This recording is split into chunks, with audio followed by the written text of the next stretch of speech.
Miyamoto Musashi was a samurai who went undefeated in 61 duels, so it's safe to say that he knew something about building self-discipline.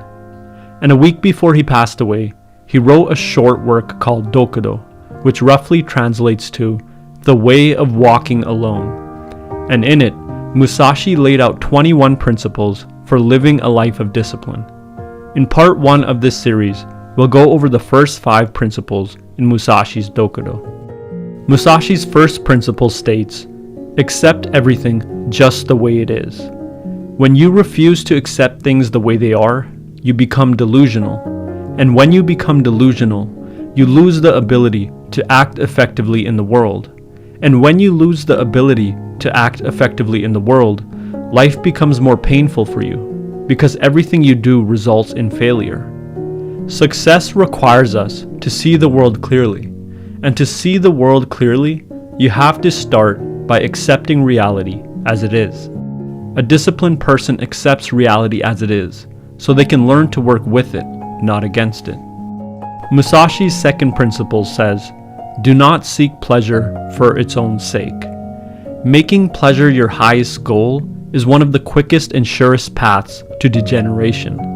That's because the quickest and shortest paths to pleasure are often found in cheap, shallow, and unhealthy vices, such as junk food, drugs, porn, mindless entertainment, and so on.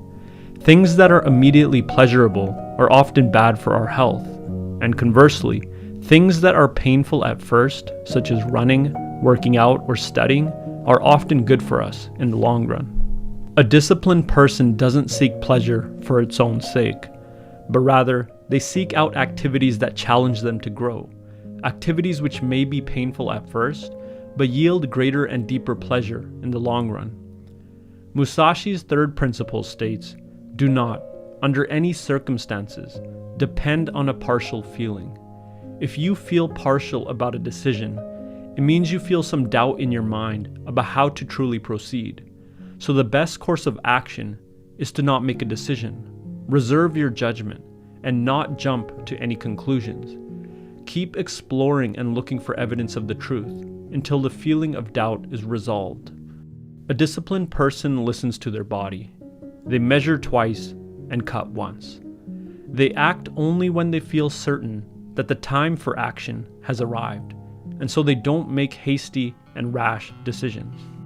Musashi's fourth principle states, think lightly of yourself and deeply of the world. Thinking of yourself too much is often a fruitless activity. What will you get from thinking of yourself? Will you become smarter? Will you become more loving? Will you become more competent? Will you even know yourself better? No, you will only become more vain and prideful. The way to intelligence, love, competence, and even self-awareness comes through acting in the world. You will understand yourself better and grow by seeing how your actions manifest themselves in the world. You will understand yourself better when you see how your actions affect those around you, not by spending time thinking about yourself. A disciplined person does not obsess over themselves, which is often a fruitless activity, but rather they think deeply about the world and how their actions affect it. Musashi's fifth principle states, be detached from desire your whole life long. The Buddha said that attachment was the source of suffering. When you are attached to something that you don't have, you suffer the feeling of not having it. And when you lose something that you were attached to, you suffer the feeling of losing it. A disciplined person has desires and wants things from the world, but they don't have any attachments to those desires. If they can't have what they want, they accept it. And so because they have no attachments, they don't suffer any more than they need to grow. So by living out the first 5 principles from Musashi's Dokudo, accept everything just the way it is, do not seek pleasure for its own sake, do not, under any circumstances, depend on a partial feeling, think lightly of yourself and deeply of the world, and be detached from desire your whole life long. If you follow these 5 principles, you can build up your self-discipline. This was just my interpretation of Musashi's principles. And if you're interested in hearing more of my interpretations of his work, check out part 2 to this series when it's released.